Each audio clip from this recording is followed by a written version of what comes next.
Dan Illman, Matt Bernier, the feature race at Woodbine on Saturday is the Grade 3 Ontario Fashion. Let's take a look at this field of fillies and mares traveling 6 furlongs on the Tapeta surface. The number 3 Stormy Victoria is your 5-2 morning line favorite for Christophe Clement and Luis Contreras. And Stormy Victoria broke a little bit of a losing streak last time out sprinting at Belmont, a race where there was a fast pace. She was gathered back by herself at the back, but boy, once she eased out, she rolled down that field quickly. Will she be as effective on a synthetic surface as she is on turf? Well, she's won on synth in the past. That was overseas, I understand that. But at the same time, there's a part of me, it's not so much will she be as effective on the synth that I'm concerned about. I'm a little bit concerned about the pace scenario in here, because I think the way that she won that day at Belmont, like you alluded to, she had a big pace in front of her. I don't think it's going to be all that fast. She is 4 for 4 sprinting in her career. And I think Christophe Clement's at this point saying, we've tried her at a mile. She's run well in several of those races,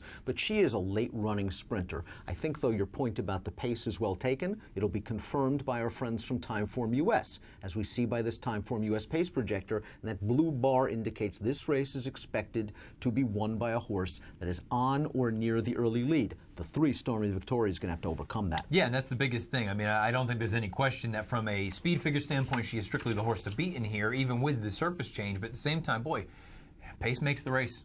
Southern Ring, the number 2, is on the lead and would benefit from a slow pace. Didn't get that last time out. In the Sweet Briar 2 at Woodbine, she was forced to go 45 seconds to the half, going 6.5 furlongs. And as the favorite, she tired late. Now she has a race under her belt, and she turns back to 6.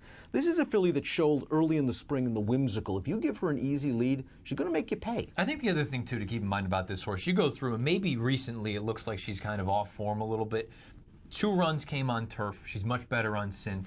And then you go back, she has a dirt race in there down at Tampa, a turf race down at Tampa. Don't hold those against her. You can go through and formulator, and you can sift out what you want with filters, gray out what you don't want.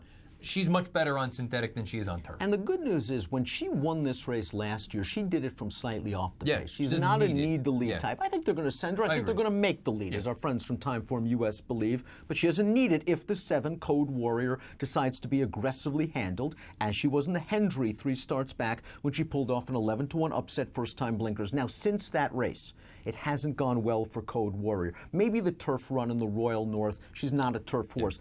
The Presque Isle Downs was a tough spot against Breeders' Cup Filly Mare Sprint-bound Amise Mesa, but she shouldn't have been that bad. No, she shouldn't have just packed it in the way that she did. Now, there's a part of me that wonders, getting back to Woodbine, getting back to the home cooking, maybe that helps. But keep in mind, like you made mention, when she won the Hendry, she was 11-1 for a reason. It's not like she was coming into it in raging form. She was in good form, but she was a bit of a nibbler.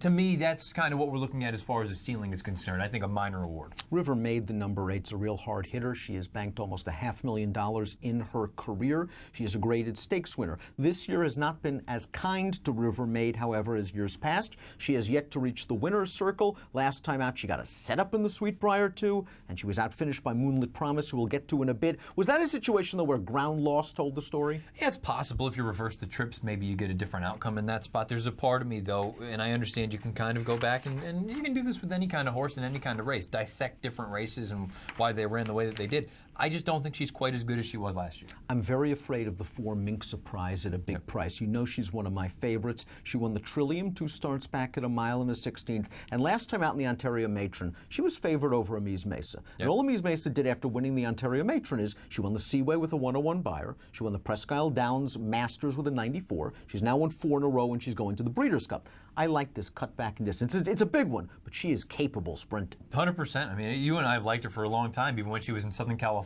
When they tried her on dirt down at Los Al, we liked her.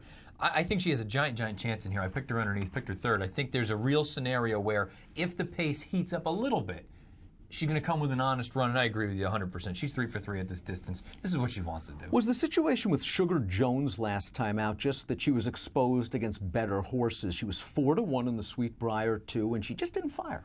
No, she just didn't fire. And I think the other thing, too, to keep in mind is she had never really seen pace like that, I don't think. She's normally much closer to the pace. They started throwing it down. I think she was exposed at that point. Even if they go a little bit on the slower side here and she's a little bit more closely placed to the front end, I still don't think she's quite as good. Northern Kiss comes into this race off a win against Allowance Company. She'll be one of the longer shots on the board simply because she's a bit slow on paper. Yes, 100%. She's just one of those that's hard to make. Top selection time for the Ontario Fashion. You're going with Southern Ring. Pace makes the race. I'm hoping that Moonlit Promise, who beat 3 of these foes, including Southern Ring last time out in the Sweetbriar 2, is versatile enough as Southern Ring.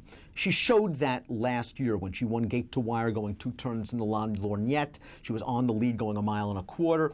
Remember, the Sweetbriar 2 was her first start of the year. Yeah. She'd been away about 10 months. She was taken all the way to the back of the pack. Ari Boulanger gave her a great ride. She saved every inch of ground, but she did fire in the stretch. Career best buyer off that long layoff, beating several of these horses. I think Boulanger is going to have her in 3rd or 4th early here.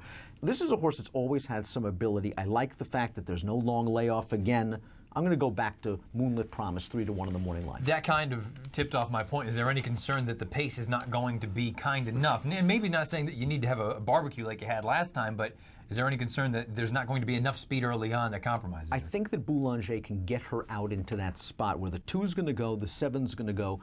They're not going to go fast. No. And I think if the race plays out that way, she's shown early in her career, her race 2, or second lifetime start, her 3rd lifetime start, she can sit 3 lengths off of a moderate pace and kick home. And I'm hoping that Moonlit Promise builds off of the promise she showed in the Sweetbriar 2. Matt's going 2, 3, 4, and 7. No Moonlit Promise. I'm going 6, 3, 8, 7. No Southern Ring. And the feature race at Woodbine on Saturday, the Grade 3 Ontario Fashion. If you're betting the card from Woodbine, at Woodbine on Saturday, good card. DRF Bets is the only place to do it. $300 sign-up bonus, drf.com/fall, promo code FALL300. Get in there, get involved, start winning. Grade 3 Ontario Fashion's the feature at Woodbine as an approximate post time of 4:37 Eastern. Best of luck.